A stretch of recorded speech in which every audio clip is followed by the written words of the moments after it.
Hello friends,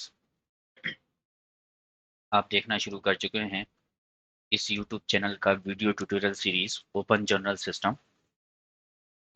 system का version 3.x की video tutorial series है जो कि हिंदी लैंग्वेज में है।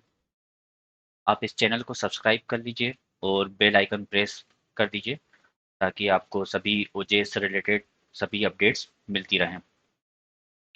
ओजेएस 3.x से रिलेटेड कोई प्रॉब्लम हो, होस्टिंग सर्वर से रिलेटेड कोई प्रॉब्लम हो तो कमेंट्स करके बता सकते हैं, उसका सॉल्यूशन देने की कोशिश की जाएगी। वीडियो काम का लगे तो लाइक्स एंड शेयर ज़रूर करें।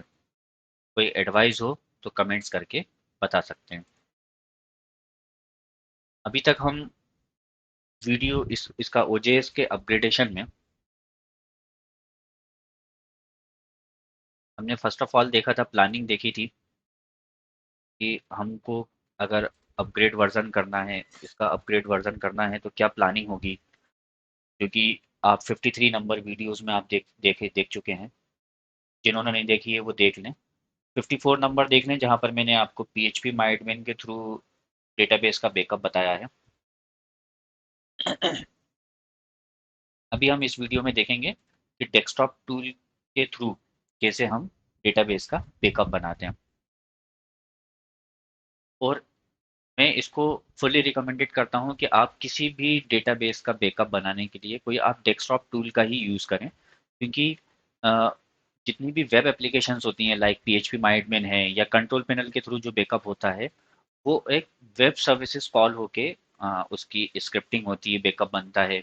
मे भी हो सकता है कि उसका कुछ परसेंट चांस है, कुछ हद तक चांस है कि उसका बैकअप करप्टेड आपको डाउनलोड हो जाए, लेकिन डेस्कटॉप टूल्स का बिल्कुल भी चांस नहीं है कि आपका बैकअप करप्टेड क्रिएट हो। इसके लिए कुछ डेस्कटॉप टूल्स होते हैं, जैसे मैं एक माई एसक्यूएल जो ओरेकल कंपनी है उसका एक डेस्कटॉप टूल आता है, माई एसक्यूएल वर्कबेंच, ये एक टूल है। सेकंड नंबर पे हाइड एसक्यूएल,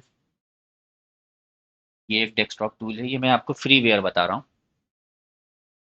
थर्ड, मैं एक एसक्यूएल योग यूज़ करता हूँ, ये आप इन तीन में से कोई एक आप यूज़ कर सकते हैं। एसक्यूएल योग जो मुझे लगता है वो लाइट वेट है, एकदम फास्ट लाइट वेट है, ज़्यादा कंफ्यूजिंग ऑप्शंस नहीं है उसमें, लेकिन बेस्ट एप्लीकेशन जो है वो ये है। और उसमें इतने ज़्यादा ऑप्शंस हैं और इतने ज़्यादा चॉइस हैं, इतने ज़्यादा उसके अंदर फंक्शनैलिटीज़ हैं कि कंफ्यूज करते हैं। तो इजी जो है, इजी गोइंग जो है वो ये है। इसका जो मुझे पसंद आता है वो आता है माइग्रेशन, एक उसके अंदर फंक्शनैलिटीज़ है कि तुरंत क्विकली हम एक डेटाबेस से दूसरे डेटाबेस में इमीडिएटली हम डेटाबेस को कॉपी कर सकते हैं, माइग्रेट कर सकते हैं। एसक्यूएल योग के थ्रू में आपको एप्लीकेशन का कैसे हम माई एसक्यूएल का डेटाबेस बनाएंगे, डेटाबेस का बैकअप बनाएंगे, वो हम देखेंगे। एज वेल एज मैं इसी वीडियो में एक रिकमेंडेशन, मैंने प्लानिंग में वो चीज़ नहीं क्लियर करी थी, इसमें एक रिकमेंडेशन ये है कि आप अपनी वेबसाइट का बैकअप ना बनाते हुए पूरा रेप्लिका बना लें। बैकअप ना बनाते हुए कंप्लीट एक रेप्लिका बना लें। मतलब मान लीजिए कि आपका ओजेएस जर्नल .com आपका वेबसाइट है, तो आप एक सब डोमेन बना लें, ओल्ड या न्यू या कोई भी XYZ डॉट सब डोमेन बना लें और उस पे आप वेबसाइट का पूरा रेप्लिका बना लें इंक्लूडिंग डेटाबेस। मतलब हम डेटाबेस का रेप्लिका भी बनाना हम देख सकते हैं कि रेप्लिका किस तरीके से बनाना है। सिंपल सा, उसमें कुछ हम कर नहीं रहे हैं, बस हम एक डेटाबेस क्रिएट करेंगे, एग्जिस्टिंग डेटाबेस का बैकअप बनाएंगे और उसको रिस्टोर कर देंगे। ठीक। और जो हमारी रेप्लिका वेबसाइट जो होगी, हम उसको अपग्रेड करने की कोशिश करेंगे। जब हमारा अपग्रेड सक्सेस हो जाएगा तो हम ओल्ड वन को अपग्रेडेड वाले से, रेप्लिका से रिप्लेस कर देंगे या एक दूसरे से एक्सचेंज कर देंगे। ओल्ड वाली आपके पास एज ए बैकअप आ जाएगी और न्यू वाली मेन पे चली जाएगी। तो हम इसको तीनों तीनों को आप है ना इसके बारे में सर्च कर सकते हैं, तीनों ही फ्रीवेयर हैं। एसक्यूएल योग के थ्रू कैसे बैकअप बनाना है वो मैं आपको बताऊंगा। उसके साथ ही साथ एक कंसेप्ट होता है कि जो एसक्यूएल का जो कनेक्शन है वो अनदर देन सर्वर वो कनेक्शन अलाउड नहीं करता। होस्ट एक्सेस बोलते हैं उसको, होस्ट एक्सेस बोलते हैं। तो आपको क्या करना होगा, पहले अपने आप को होस्ट एक्सेस के थ्रू, होस्ट एक्सेस मतलब आपको खुद की अपनी आईपी को होस्ट एक्सेस में अलाउ करना होगा। नहीं तो आप एक्सेस ही नहीं कर पाओगे। ऑलवेज वैसे बाय डिफॉल्ट जो सेटिंग होती है वो लोकल होस्ट की होती है। कहीं कहीं सर्वर में लोकल होस्ट डला होता है, कहीं कहीं पूरी आईपी डली होती है, पूरा आईपी एड्रेस डला होता है। ऐसा इसलिए करते हैं कि कोई भी अगर मान लो किसी को यूज़र नेम पासवर्ड कहीं से पता चल गया, कहीं से भी, तो वो कभी भी कनेक्शन इस्टेब्लिश नहीं कर पाएगा, कभी भी नहीं कर पाएगा जब तक कि हम उसका होस्ट नेम, उसका हम एक्सेस अलाउ नहीं करते हैं तब तक आईपी एड्रेस के थ्रू। तो सबसे पहले जो अभी मैं इस वीडियो सेशन में जो बताऊंगा वो आपको अपने आईपी को अलाउ करना है, होस्ट एक्सेस देना है उसको, वो पहले हम देखेंगे, फिर उसके बाद हम डेटाबेस का बैकअप देखेंगे। लेट्स सी, हम स्क्रीन पे आ जाते हैं।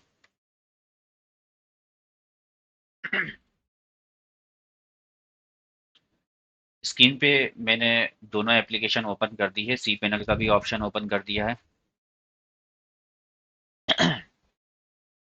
सी पैनल का कुछ इस तरीके से दिखता है। ये डायरेक्ट एडमिन कंट्रोल पैनल है। दोनों में ही आपको पीएचपी माई एडमिन का हम देख चुके हैं।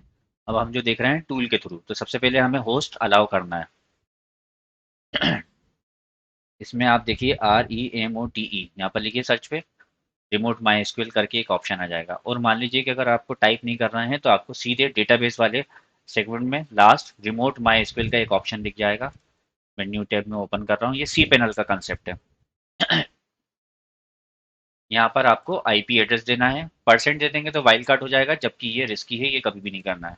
अब आपको गूगल पे सर्च करना है व्हाट इज माई आईपी। जो भी आपकी आईपी एड्रेस है वो आईपी एड्रेस यहाँ पर आपको होस्ट नेम में डालना है और कमेंट में लिख देना है फॉर बैकअप। ठीक है, क्लोज कर दिया। डायरेक्ट एडमिन में कैसे होगा, डायरेक्ट एडमिन में आप अपना माई एसक्यूएल यहाँ से सर्च कर सकते हैं, माई एसक्यूएल।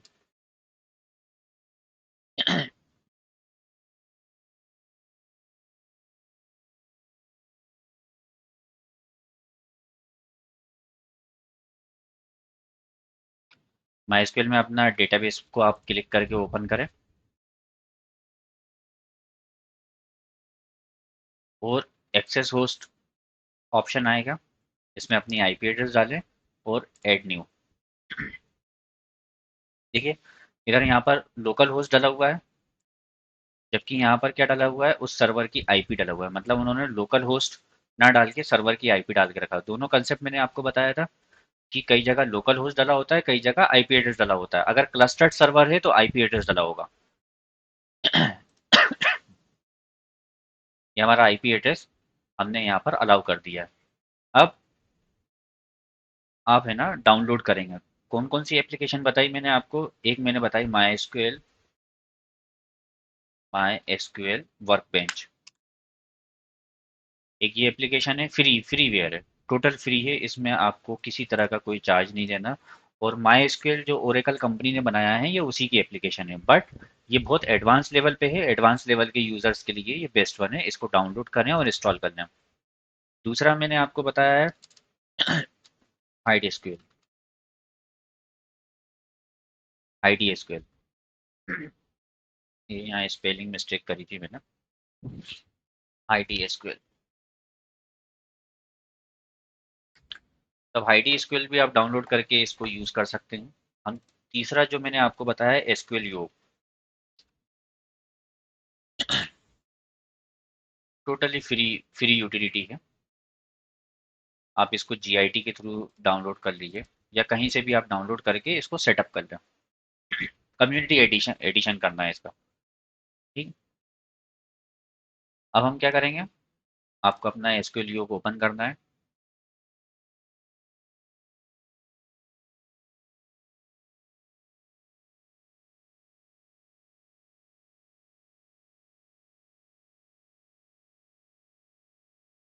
ये हमारा एसक्यूएल ओपन करेंगे तो कुछ इस तरीके से दिखेगा। ये ग्रीन कलर का एक बना हुआ है, इसको क्लिक करेंगे, ये ऑप्शन आ जाएगा, हमें न्यू कनेक्शन पे क्लिक करना है। न्यू कनेक्शन आप जो भी बनाना चाह रहे हैं, जिसके नाम से जैसे बनाना चाह रहे हैं, मैंने उसको एक नाम दे दिया। अब लोकल होस्ट नहीं रहेगा, लोकल होस्ट की जगह क्या आ जाएगा, जो आपके सर्वर का जो आईपी एड्रेस होगा, जैसे इसका एक आईपी एड्रेस होगा या इसका एक आईपी एड्रेस होगा, दोनों का कोई एक क्लस्टर्ड अगर इंफ्रास्ट्रक्चर है तो आईपी एड्रेस होगा, और सेम सर्वर है तो लोकल होस्ट मतलब जो सर्वर की आईपी है वो, दोनों अलग अलग फंडा हैं। तो जो आपके कंट्रोल पैनल की एक डिटेल आई होगी होस्टिंग प्रोवाइडर के थ्रू, तो उसमें आप चेक करें, अगर क्लस्टर्ड इंफ्रास्ट्रक्चर होगा तो उसमें डेटाबेस की कनेक्शन स्ट्रिंग पूरा उसमें मेंशन किया होगा कि होस्ट नेम में क्या डालना है। ठीक है। तो हम यहाँ पर होस्ट नेम में क्या डालेंगे, जो हमारी वेबसाइट का जो एड्रेस होगा वो हम डालेंगे, जो भी वेबसाइट का जो एड्रेस होगा।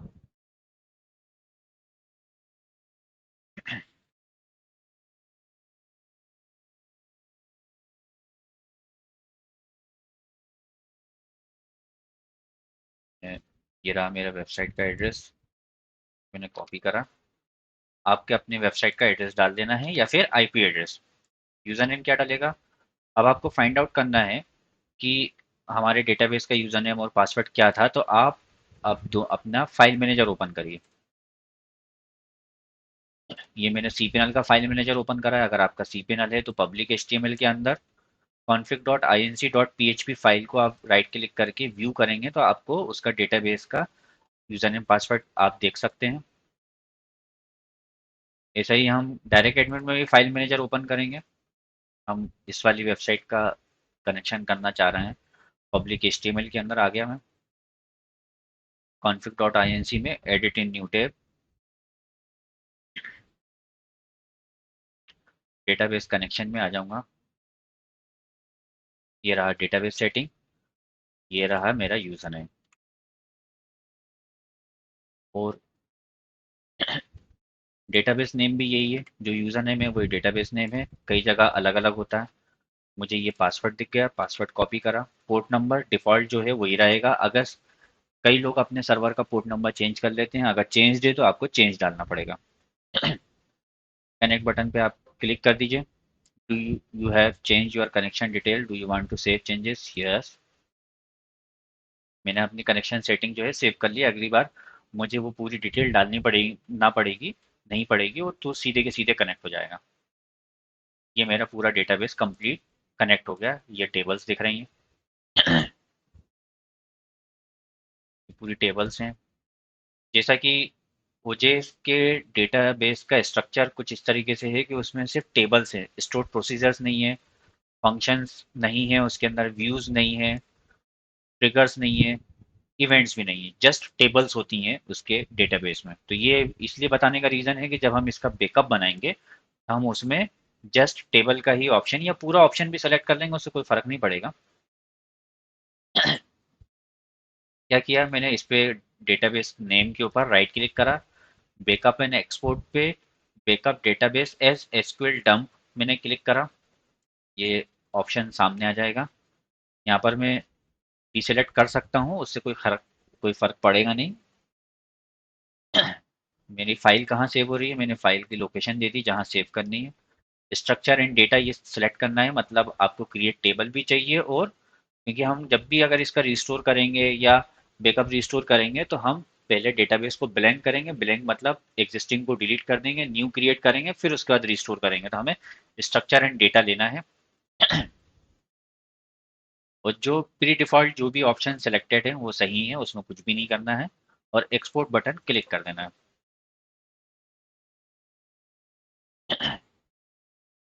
ये पूरा डेटाबेस का कॉपी होना शुरू हो गया, क्वेरीज के फॉर्म में ये पूरा बैकअप बनाना शुरू कर दिया उसने। अब ये टूल और पीएचपी माई एडमिन में क्या होगा कि जब आपके नंबर ऑफ आर्टिकल्स बहुत ज़्यादा जब होंगे तो PHP my admin multiple times failure करेगा, और मे भी हो सकता है कि बैकअप करप्टेड हो। तो बेस्ट है आप जब भी अपने डेटाबेस का बैकअप बनाएंगे तो किसी इस तरह का कोई टूल के थ्रू ही बनाएंगे। पहला ऑप्शन मैंने बताया कि अलाउ एक्सेस करना है आपकी जो आईपी एड्रेस होगी। जाहिर सी बात है, आपका ब्रॉडबैंड कनेक्शन होगा तो रेगुलर आपकी आईपी एड्रेस चेंज होती होगी, तो हर बार आपको अपने आईपी एड्रेस को अलाउ एक्सेस करना है। फिर डेटाबेस कनेक्शन करके फिर उसके बाद आपको डेटाबेस का बैकअप बनाना है। It is perfect way to backup your database backup. बाकी पीएचपी माई एडमिन या कंट्रोल पैनल में भी ऑप्शन होते हैं बैकअप बनाने के, लेकिन वो जिसमें नंबर ऑफ आर्टिकल्स कम है। अ, मेरा जो रिकमेंडेड जो है वो सिर्फ 300 आर्टिकल्स तक का ही है। 300 आर्टिकल से अगर ज़्यादा है तो आपको कभी भी किसी भी कंडीशन में कंट्रोल पैनल या पीएचपी माई एडमिन से बैकअप नहीं बनाना है। आपको बैकअप इस तरह के किसी टूल से ही बनाना है, जिसमें मैंने आपको 3 टूल्स के नाम बताए हैं। ये यहाँ पर हमारा एक्सपोर्टेड सक्सेसफुली हो गया। डन कर देना है। अब हम एक बार इसकी फाइल को ओपन करके चेक करेंगे।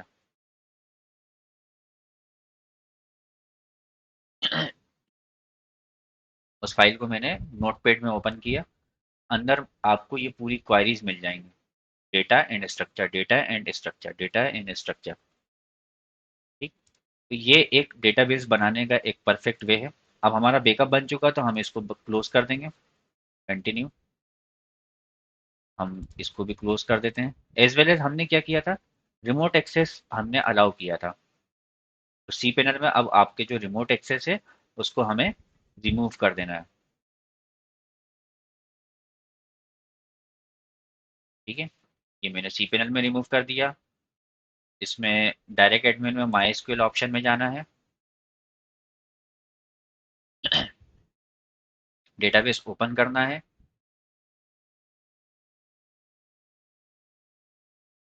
और जो रिमोट एक्सेस है उसको चेक बॉक्स क्लिक करिए और डिलीट बटन प्रेस कर दीजिए।